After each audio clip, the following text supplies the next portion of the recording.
Představuje se vám jedno z našich národních plemen, český horský pes. Je to plemeno mladé. Jeho šlechtění začalo v roce 1977. Předky plemene byli především slovenský čuvač a pracovní tažní pes dovezený z Kanady. Cílem tvůrců plemene bylo vyšlechtit psa, který by byl využitelný jako tažný pro závody psích zápřehů, ale navíc i dobře ovladatelný a schopný všestranného výcviku. Tady se batolí malí představitelé 9. generace. V některých liniích se dokonce už narodila štěňata 11. generace. Štěňatům jsou právě 3 týdny, začínají se více zajímat o okolní svět a podnikají první výzkumné výpravy do nejbližšího okolí porodní bedny. V tomto věku jim mateřské mléko přestává stačit a chovatel je začíná přikrmovat speciální potravou určenou pro nejmenší štěňata. Také sociální kontakty s matkou a sourozenci začínají být častější a výraznější. Štěňata si začínají spolu hrát, okusují mámě uši, vyluzují zvuky podobné štěkání a začínají se zajímat i o hračky. Chovatel, který odchovává štěňata jen v boudě, o hodně přichází. Co vyroste z tohoto 3týdenního pejska jménem Rex, o tom rozhoduje nejenom jeho dědičné vybavení získané po předcích, ale také podmínky, ve kterých vyrůstá a bude vyrůstat. Odchovat štěňata, zajistit jim optimální podmínky pro vývoj, není snadné. Dobrý chovatel potřebuje mít nejenom vhodný prostor pro odchov a výběr štěňat, ale i spoustu času, dostatek finančních prostředků a také musí mít odpovídající odborné znalosti. Dobře pečovat o štěňata to neznamená starat se pouze o jejich fyzické potřeby. Neméně důležité je zajistit jejich optimální psychický vývoj. Přibližně od 3 do 16 týdnů věku probíhá u štěňat tzv. Včešťovací fáze, ve které se rozhodujícím způsobem formuje budoucí povaha a chování dospělého psa. Co se v této fázi zanedbá nebo pokazí, nejde už později zásadně změnit. Štěňata proto potřebují co nejčastější kontakt s lidmi, dostatek kontaktů s příslušníky svého rodu a měla by se seznámit i s různými druhy domácích zvířat. Potřebují také prostorný výběh s různorodým povrchem a zajímavým vybavením pro hry a průzkumy. První polovinu vtěšťovací fáze prožije štěně u chovatele, druhou polovinu u svého nového pána. Na obou záleží, zda ze štěněte vyroste příjemný společník. Tato 7týdenní štěňata by už podle chovatelského řádu mohla opustit svou smečku a jít k novému pánovi. Lepší ale bude, když alespoň týden nebo 2 ještě zůstanou ve společnosti matky a sourozenců, aby si lépe osvojila sociální chování svého druhu.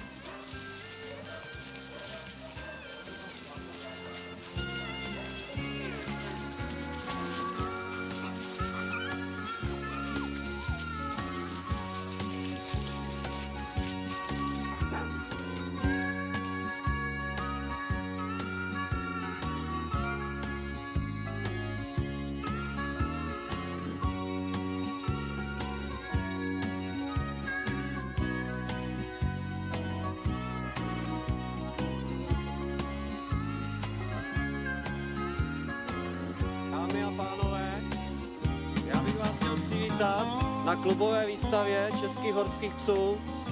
Jistě všichni víte, že letoš nebo loňský rok byl vlastně 20. výročím narozeních prvních štěňat českých horských psů a za těch 20 let už je více jak 1000 jedinců a 10. filiální generace. Přeji všem krásný den v tomto pěkném prostředí.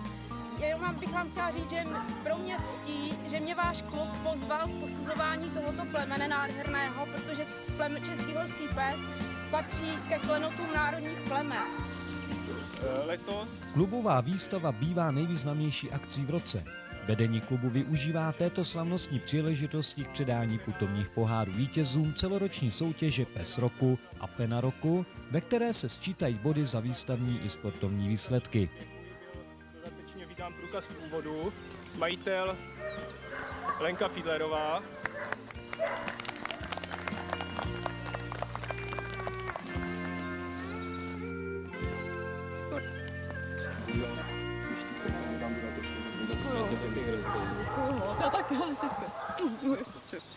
Já se omlouvám, že tady pejska nemám, ale ona se nám hádá, takže by to nešlo dneska. No.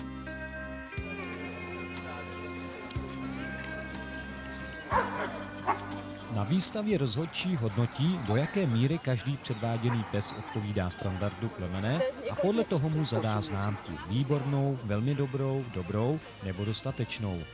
Vystavovaní jedinci jsou rozděleni do několika tříd podle pohlaví a věku. Právě se předvádí ty nejmladší, třída dorostu psy. Je mezi nimi i náš starý známý Lex.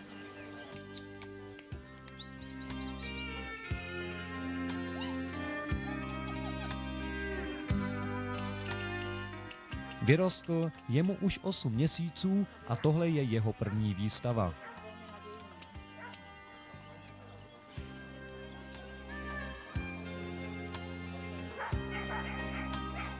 Střední kohoutková výška fen je 61 cm, psů 65. Standard povoluje rozpětí od 56 cm u nejmenších fen až po 70 cm u největších psů. Střední kohoutkové výšce odpovídá váha kolem 30 kg. Zbarvení musí být vždy strakaté, barevné plotny na bílém podkladě. Barva ploten může být libovolná. Po stránce genetické jsou to vlastně jen dva základní typy barev, černá nebo žlutá. Ale pod genetickým pojmem žlutá se skrývá nespočet různých odstínů a barev, například béžová, zlatá, červená, mahagonová. Tyto barvy mohou být buď jednotné nebo smíšené s černou, kdy tmavé konce chlupů vytváří tzv. Sobolí zbarvení. Na žlutém podkladě může být i žíhání. To vše dává spoustu kombinací a výsledkem je široká paleta možných barev. Srst by měla psa dobře chránit před chladem a nepřízní počasí. Měla by být hustá, rovná a přiměřené délky na hřbetě do 10 cm. Taková srst poskytuje psovi dobrou ochranu a přitom není náročná na péči. Vůbec nesplsnatí, nejsou problémy s rozčesáváním. Každodenní kartáčování není sice nutností, ale příznivě se projeví na vzhledu srsti a na zdravotním stavu kůže. Stavba těla by měla umožňovat lehký vytrvalý pohyb, obratnost, ale zároveň musí být pes schopen vyvinout dostatečnou sílu v tahu. Z toho vyplývá požadavek na kostru, středně silná, nepříliš jemná, ale v žádném případě ani příliš těžká. Velmi důležitá je správná stavba končetin, korektní postoj a plynulý pohyb.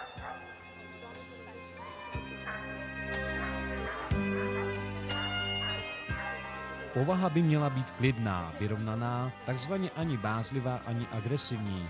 Dům a zahradu své rodiny český horský pes hlídá, ale mimo toto území se chová ke všem lidem přátelsky. To je žádoucí povaha pro sportovního i pracovního psa, ale také pro ideálního rodinného psa. Pro každodenní soužití se psem je jeho povaha to nejdůležitější. Úspěch na výstavě nebo ve sportu je krásný zážitek, ale je to věc pomíjivá. Každý den se však můžete těšit z toho, že je vám váš pes příjemným společníkem.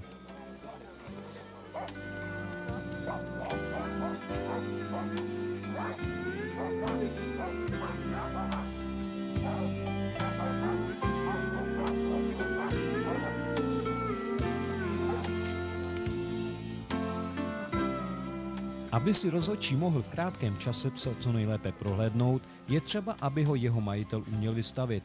Pes by měl umět klusat na vodítku bez tahání a zůstat stát na místě, takzvané výstavní postoji. To je přirozený postoj, který v běžném životě pes zaujímá, když se zájmem pozoruje něco v dálce. Pes si musí nechat od rozhodčího prohlédnout zkus a spočítat zuby, nechat si prohmatat tělo. Není to nic složitého a dobře vychovaný a ovladatelný pes to vlastně všechno umí. Důležité také je, aby pes měl během předvádění dobrou náladu, aby měl jiskru. Jen tak rozhodčí uvidí všechny jeho přednosti.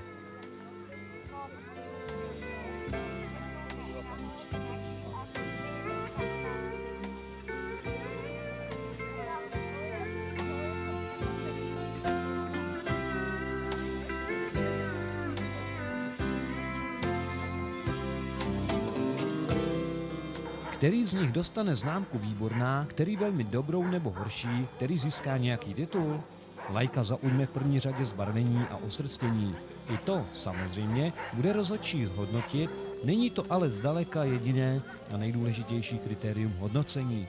Mnohem důležitější je anatomická stavba, způsob pohybu, hodnotí se i povaha.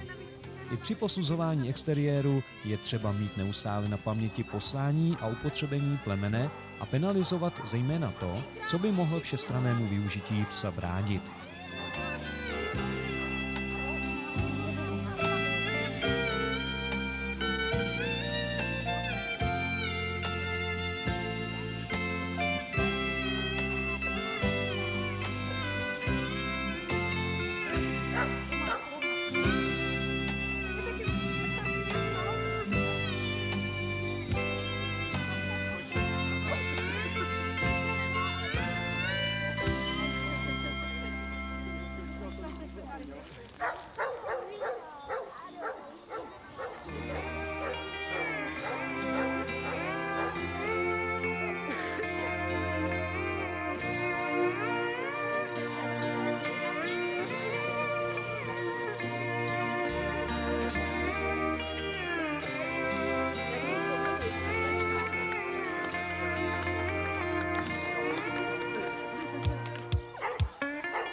Po skončení vlastního posuzování probíhají soutěže. V soutěži o nejkrásnější pár psů se předvádí pes a fena v majetku jednoho majitele.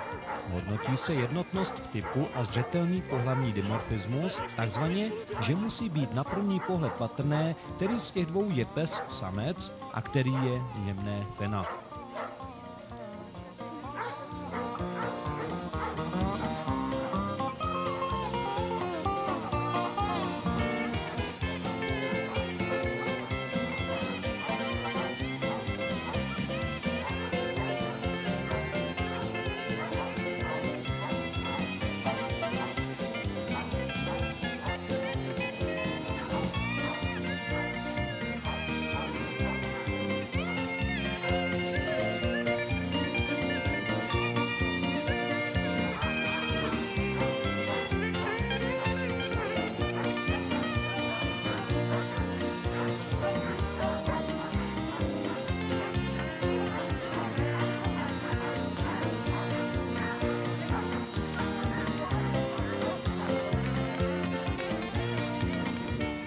Soutěži o nejlepší chovatelskou stanici předvádí chovatel své odchovy, které musí být v jeho majetku.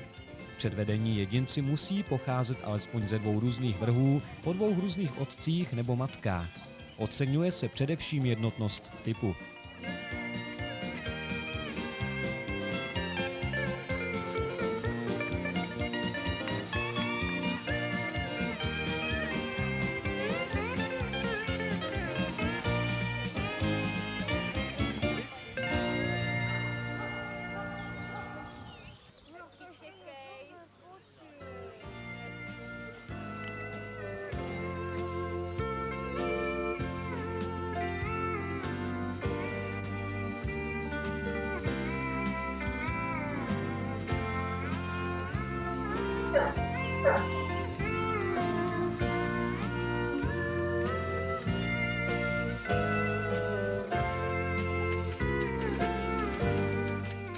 Výstavy mají pro chov plemene velký význam. Obzvlášť důležité jsou klubové a speciální výstavy, kterých se účastní velký počet zvířat, takže jsou obrazem celkového stavu chovu. Pro každého majitele českého horského psa by mělo být ctí se svým psem takové početné přehlídky zúčastnit, bez ohledu na to, jak se umístí. Na druhé straně je třeba si uvědomit, že výstavy postihují převážně jen jednu stránku věci – exteriér. Proto není dobré výsledky výstav přeceňovat a hodnotu psa pro chov měřit jen podle jeho výstavních výsledků. Neméně důležité jsou povaha, pracovní schopnosti, genetické zdraví a vitalita.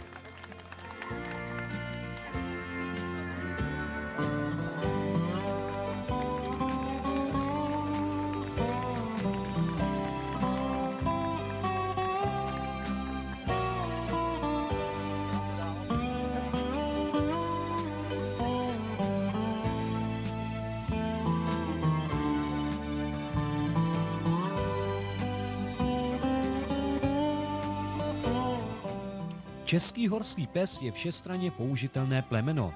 Nyní vám představíme jen zlomek možností jeho využití. Bikeering patří k jedné z nich. Cyklistu táhne pes, ať již tempem závodním či rekreačním. Důležitá jsou souhra cyklisty a psa. I v této disciplíně se v České republice závodí. A nyní se zadívejte do krásného pohybu těchto psů.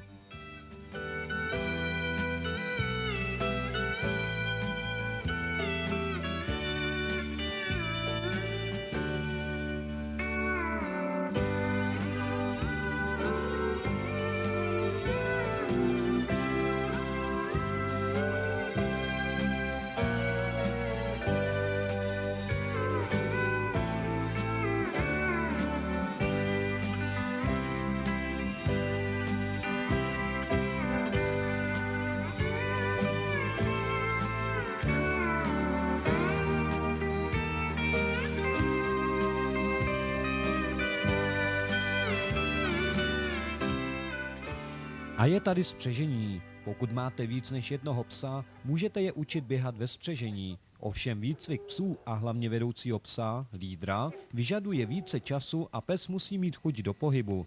A jak vidíte, někdy také i chuť poslouchat. Dobře padnoucí postroj je při všech disciplínách nezbytný.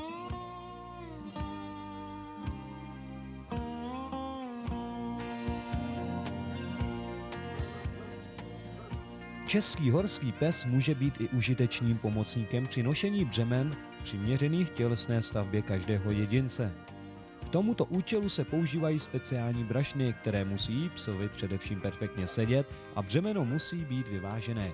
Samozřejmě, že i tato činnost vyžaduje výcvik, takzvaně psa na brašny zvykat postupně a dobu nošení tak prodlužovat. Za čas můžete vyrazit na pěší výlet a přiměřenou část svých zásob dát psovi na záda.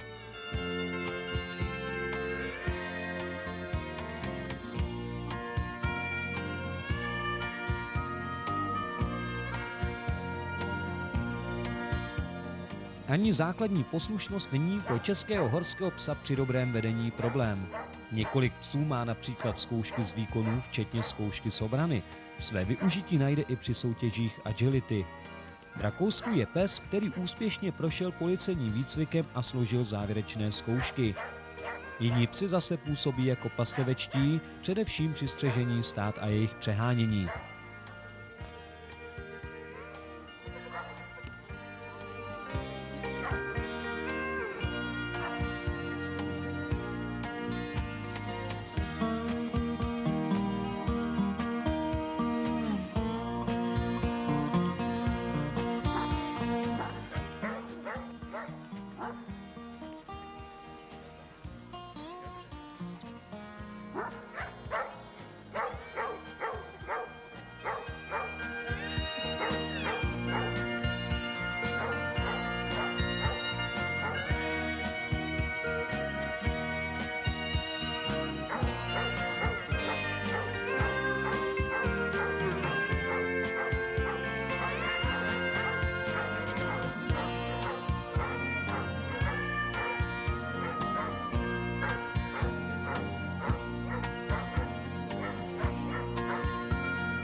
Čechohorák, jak se mu také někdy říká, miluje vodu. Ovšem naučit psa plavat s pánem a ještě s ním být přitom spojený nebývá vždy jednoduché. Vyžaduje to trpělivost a hlavně být dobrým plavcem. Já umím znak adresa, a jak se dělá na mobile?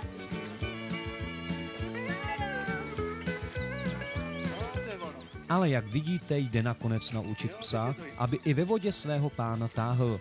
Toto vše se vám může hodit třeba při triatlonu, jehož součástí je plavání se psem, který musí být s pánem pevně spojen.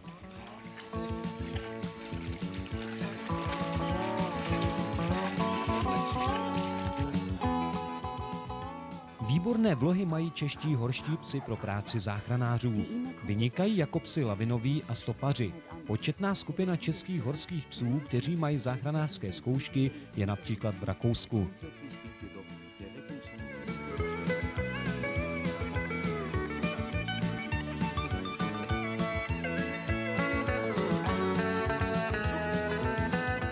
Českého horského psa, který je členem rakouské záchranné brigády, uvidíme v akci.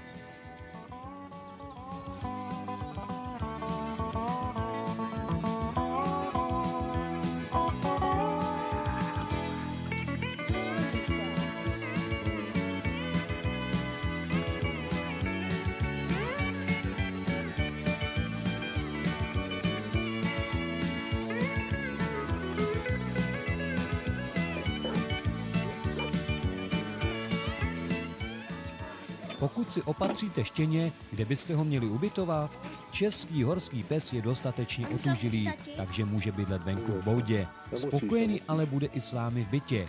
Záleží na tom, čemu dáváte přednost. Tito psi jsou ubytováni v pěkných krytých kocích se zpevněným povrchem a dřevěnými podlážkami na ležení. Jejich majitel se s nimi pravidelně zúčastňuje závodů, což obnáší i každodenní trénink, takže se psi určitě nenudí. Navíc v kotci netráví celý den. Když je rodina doma, jsou volně na zahradě. Pro větší počet psů, kteří jsou sportovně využíváni, je to ideální způsob ubytování. Pokud máte psa jen jednoho a očekáváte od něj v první řadě to, aby byl výborným rodinným společníkem a kamarádem vašich dětí, je třeba, aby mohl trávit s vaší rodinou co nejvíce času. Pro rodinného psa není ubytování v kotci vhodné.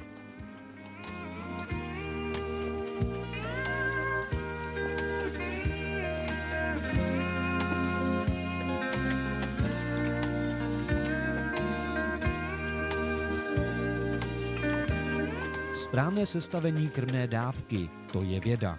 Při používání průmyslově vyráběných kompletních krmiv si ale s výživou vašeho psa nemusíte dělat starosti. Stačí vybrat druh určený právě pro věkovou kategorii a pracovní zatížení vašeho psa.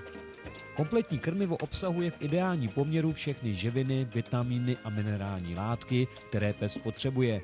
Při výběru obchodní značky se můžete orientovat i podle ceny. Cena přibližně odpovídá kvalitě. Kvalitní krmivo pochází z kvalitních surovin, má vysokou stravitelnost, takže ho skrmíte méně, pes bude ve výborné kondici a ve zdraví se dožije vyššího věku. A jak vidíte, český horský pes chuť do jídla má.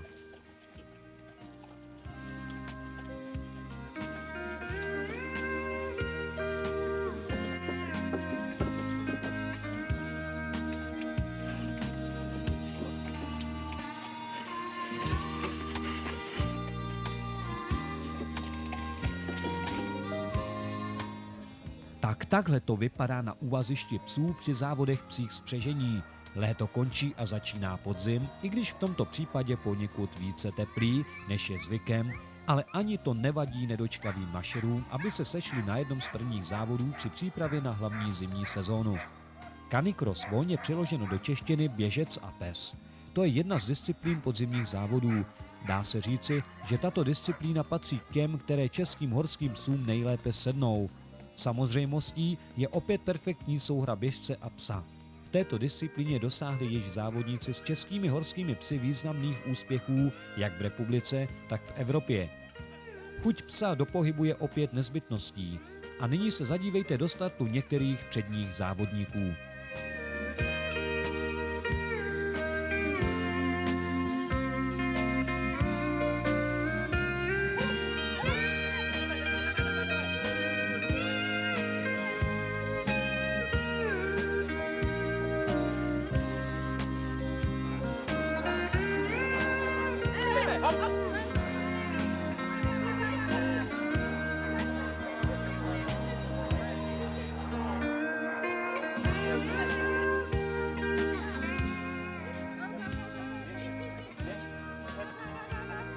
Jako u všeho i zde platí pravidlo, že začátky jsou těžké. Pes musí pochopit, co se od něj žádá a právě atmosféra závodu k tomuto pochopení v mnoha případech pomůže, ovšem musíme se obrnit velkou trpělivostí a nevzdávat se při prvním neúspěchu.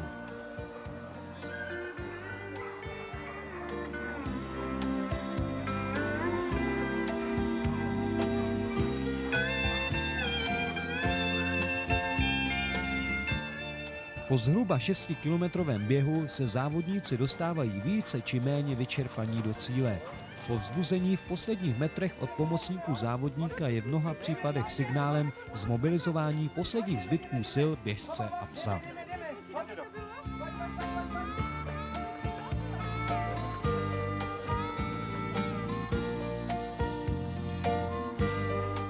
Střežení 7 českých horských psů.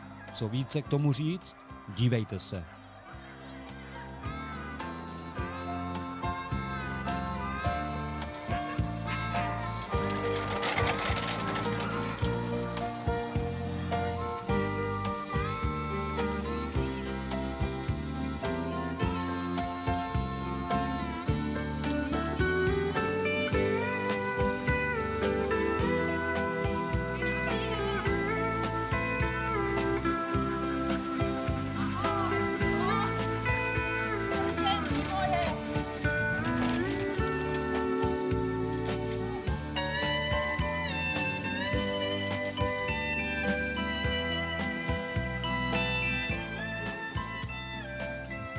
Krásné, že ano.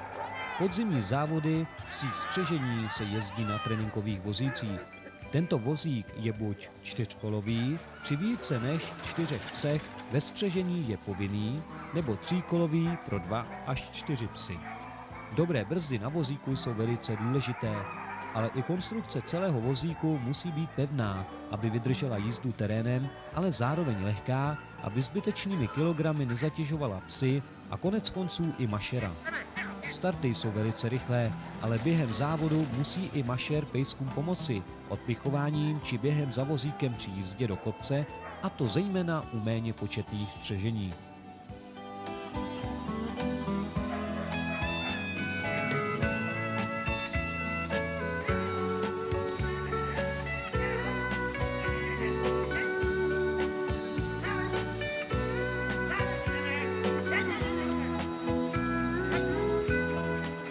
A opět cíl a vyčerpaní psi, kteří do závodu dali všechny své síly.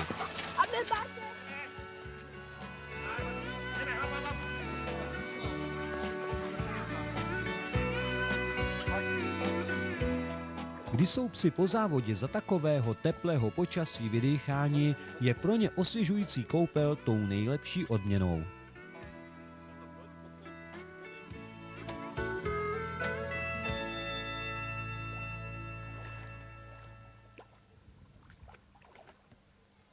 Jelte, pojď sem, tady.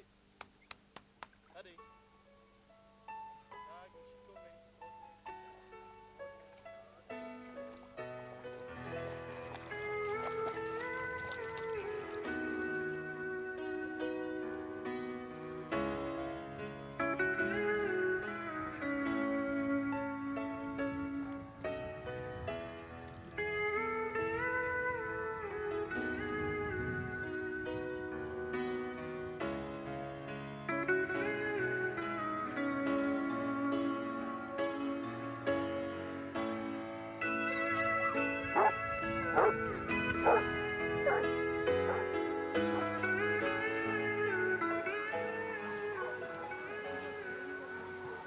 Zimní závody jsou vyvrcholením sezony. Jsou velice závislé na počasí. Rychlost jednotlivých závodníků je závislá na kvalitě sněhu a upravené trati. Díváme se na skiering, což je lyžař a pes.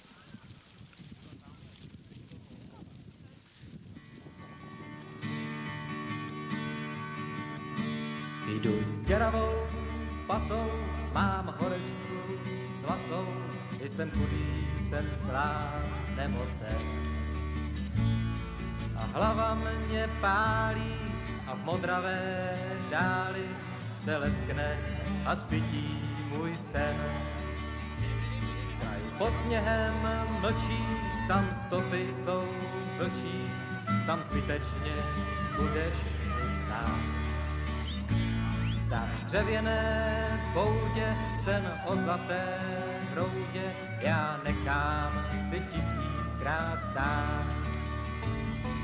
Severní vítr je krutý, počítej, lásko má znít. K nohám ti dám zlaté pruty, nebo se vůbec nevrátí.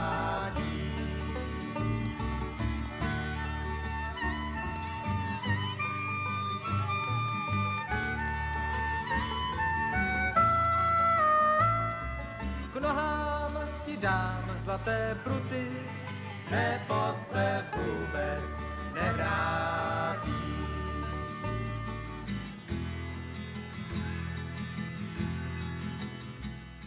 A opět střežení. Saně musí být vybaveny vakem pro případ zranění psa a kotvou pro zajištění saní při zastavení. Účinná brzda je na saních nezbytností. Čím lehčí a pružnější saně jsou, tím se lépe ovládají a jsou rychlejší. Při mnoha expedicích, například po Krkonoších, Šumavě, do rumunských Apusen, na Mozurská jezera, Ural, Bajkal, které klub Českého horského psa uspořádal, byly prokázány vynikající vlastnosti tohoto plemene. V těžkých zkouškách, které psi museli zdolávat, by asi obstálo jen velmi málo jiných než severských plemenů psů. Po více než 20 letech šlechtění českého horského psa lze říci, že záměry tvůrců plemene se vyplnily. Plemeno svým exteriérem, vlastnostmi i všestranným využitím odpovídá vytyčenému cíli a je životaschopné. Český horský pes se osvědčil nejen při práci, ale i jako dobrý společník člověka. I v dalších kynologických disciplínách se mohou porovnávat s mnoha dalšími plemeny. Svědčí o tom složené zkoušky poslušnosti, záchranářské i agility. A výborné výsledky v závodech tří spřežení, skierinku, canicrossu, bikierinku, psím triatlonu a tak dále. I když zatím není toto plemeno mezinárodně uznáno, velký zájem o jeho chov v České republice i v zahraničí dává naději do budoucnosti.